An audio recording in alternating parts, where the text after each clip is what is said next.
Welcome back to The Explainer. I am so incredibly excited to guide you through today's topic, mainly because we're unpacking something that literally touches almost every single human life, and yet it still remains deeply misunderstood. Today, we're demystifying the complex world of anxiety disorders. We hear the word anxiety thrown around in daily conversation all the time, but clinically speaking, what does it actually mean? Well, we're going to break down the exact definitions, the physical symptoms, and the specific categories of these disorders to give you a crystal clear understanding of what happens when a totally normal fear crosses the line into a psychological disorder. Okay, let's dive right in. I want you to think about the last time you were waiting to take a massive exam, or maybe sitting in the waiting room at the dentist, or stepping up to the mic for a solo performance. Remember that physical sensation, that nervousness, the classic butterflies in your stomach? Well, that feeling is entirely normal. In fact, it's totally expected. That baseline level of anxiety actually motivates us to do our tasks well. It keeps us sharp. But the really critical question here is this. At what exact stage does that universally relatable everyday anxiety transform into a clinical disorder? So here's our roadmap for this explainer. 1. Normal fear versus clinical anxiety. 2. Generalized anxiety and panic attacks. 3. The 3 types of phobias, and 4, separation anxiety disorder. All right, Section 1, normal fear versus clinical anxiety, crossing that threshold. So there's actually a pretty stark contrast between normal nerves and a clinical disorder. As we established, normal anxiety can be a really helpful motivator, right? It prepares you for the dentist, it makes you study a bit harder for that exam, but it crosses the threshold into an anxiety disorder when the anxiety hits such high levels that it becomes highly distressing and, crucially, it interferes with your effective daily functioning. Basically, when a person's behavior can't be modified to fit the needs of the situation, it becomes maladaptive. The clinical term anxiety is usually defined as a diffuse, vague, and very unpleasant feeling of fear and apprehension. It's no longer just about passing the exam, it becomes this massive, pervasive barrier to living a normal life. And this psychological distress, it's intimately tied to a very visceral physical response. When someone is experiencing high levels of anxiety, they show combinations of severe physical symptoms. Just imagine feeling this overwhelming rush, rapid heart rate, a sudden shortness of breath, diarrhea, a complete loss of appetite. It can even escalate to fainting, intense dizziness, heavy sweating, sleeplessness, frequent urination, and uncontrollable tremors. Now, I'm listing these off quickly because I really want to convey just how physically overwhelming and exhausting an anxiety response is for the person going through it. It is absolutely not just in their head. Their entire body is reacting to a perceived threat.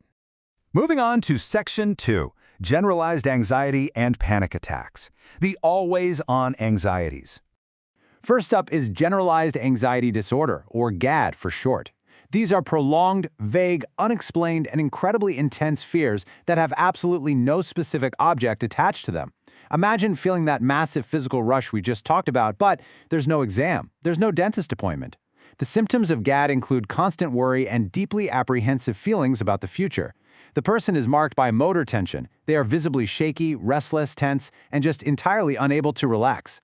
So a really crucial symptom of generalized anxiety disorder to understand here is hypervigilance. Because the fear is so vague and unattached to any specific thing, the individual's brain literally forces them to constantly scan their environment for dangers. Think about how exhausting that must be, to live in a state where your mind and body are perpetually on high alert, looking for a threat that isn't clearly there. It just drains your energy day after day. To really wrap our heads around how devastating these disorders can be, let's ground this in a real human experience. Consider the story of a man named Deb. One day, while he was simply driving home, Deb felt his heart beating rapidly. He started sweating profusely and felt entirely short of breath. He was so terrified that he actually stopped the car and stepped out. In the next few months, these attacks increased. He became hesitant to drive, terrified of being caught in traffic during another attack. Deb actually started feeling like he had gone crazy and would die. Soon, this fear became so totally incapacitating that he remained indoors and completely refused to even step out of his house. Now, what's really interesting about this slide is how Deb's story perfectly illustrates a panic attack. Unlike the prolonged, steady background worry of generalized anxiety disorder, a panic attack is an abrupt surge of intense anxiety rising to a sudden peak. It's characterized by frequent anxiety attacks involving feelings of intense terror and dread, and the thoughts triggering it, They occur in a totally unpredictable manner. The clinical features are exactly what Deb felt: shortness of breath, trembling, palpitations, choking, nausea, chest pain, and a profound, terrifying fear of going crazy, losing control, or even dying. So Deb wasn't just worried, he was experiencing sudden, unpredictable peaks of absolute terror. All right, Section 3, the 3 types of phobias. Targeted fears. You've probably met someone who is deeply afraid to ride in an elevator, right? Or who flat out refused to climb to the 10th floor of a building. Or maybe they wouldn't even enter a room if they saw a tiny lizard on the wall. Or perhaps you've seen a friend completely freeze up, unable to speak a single word of a speech they practiced 100 times in front of an audience. These kinds of fears are termed phobias. People with phobias have irrational, completely incapacitating fears related to specific objects, interactions with others, or unfamiliar situations. And it's really important to note that these phobias often develop gradually over time, or they can even begin as a broader generalized anxiety disorder before narrowing down and locking onto a specific trigger. The medical field basically groups these targeted fears into 3 main buckets. Number 1, specific phobias. These are the most commonly occurring type. Think of irrational fears of certain animals or being in enclosed spaces. Number 2 is social anxiety disorder, or social phobia. This is characterized by intense, incapacitating fear and embarrassment when dealing with other people. And number 3, agoraphobia. This is the term used when someone develops a fear of entering unfamiliar situations.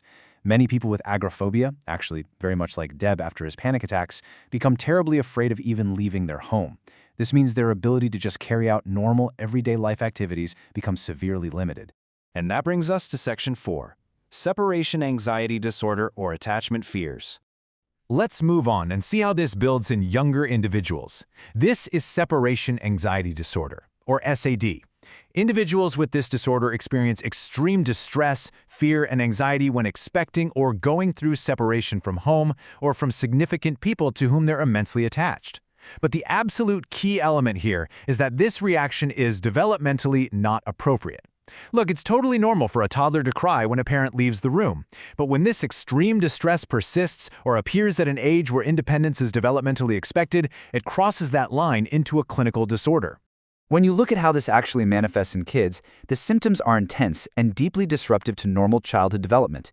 Children with SAD might have profound difficulty just being in a room by themselves or going to school alone. They are terrified of entering new situations, and they'll physically cling to and shadow their parents' every single move. And to avoid this dreaded separation, the behavioral symptoms escalate dramatically.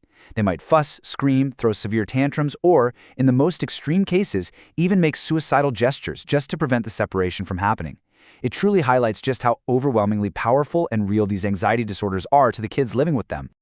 Wow, we have covered a ton of ground today, right? From the baseline physical symptoms of everyday anxiety, all the way to the intense realities of generalized anxiety, panic disorders, phobias, and separation anxiety. But I want to leave you with a question to ponder about the psychological roots of everything we just explored. If someone has an intense, irrational fear of snakes, could this simple phobia actually be a result of faulty learning? How do our past experiences and our environments actively program these maladaptive behaviors into our minds? I really encourage you to think about how these phobias might develop and what that means for how we might eventually treat them. Thank you so much for joining me on this explainer, and keep questioning the incredible complexities of the human mind.